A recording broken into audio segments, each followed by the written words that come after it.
हमारी नहीं चलेगी, नहीं चलेगी। साक्षात भारत एम्प्लॉयज़ फोरम का मैं स्टेट प्रेसिडेंट हूँ। आज हमने प्रोटेस्ट इसलिए रखा है क्योंकि पिछले 10 साल से गवर्नमेंट हमारे साथ खेल रही है। हमारा जो फ्यूचर है उसको डार्क से डार्क करते जा रही है। हमने पिछली बार भी एक प्रोटेस्ट डिमॉन्स्ट्रेशन रखी थी, तो उसके अगेंस्ट उन्होंने अभी तक हमारे लिए कोई भी ऐसा ठोस कदम नहीं, इक़दाम नहीं उठाया जिससे हमारा फ्यूचर सिक्योर हो जाए। आज आपके माध्यम से हम गवर्नर तक ये बात पहुँचाना चाहते हैं और जो हमारा जो एफिलेटेड है जय के साथ, उनके माध्यम के ज़रिए भी हम आपके ज़रिए गवर्नर तक ये बात पहुंचाना चाहते हैं कि अगर 29 अगस्त तक हमारा डिमांड फुलफिल नहीं हो गया तो 29 से हम लोग हंगर स्ट्राइक पे चले जाएंगे।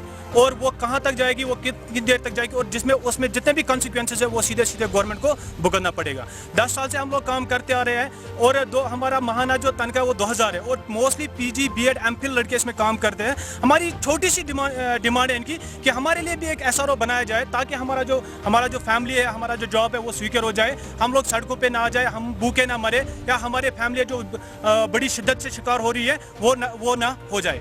तो आपके माध्यम से हम लोग ये गुजारिश करना चाहते हैं गवर्नर से कि हमारी डिमांड जल्द से जल्द पूरी की जाए, वरना हम लोग 29 अगस्त से हंगर स्ट्राइक पे बैठ जाएंगे और उसके बाद जो भी कॉन्सिक्वेंसेस है वो सीधे गवर्नमेंट को भुगतना पड़ेगा।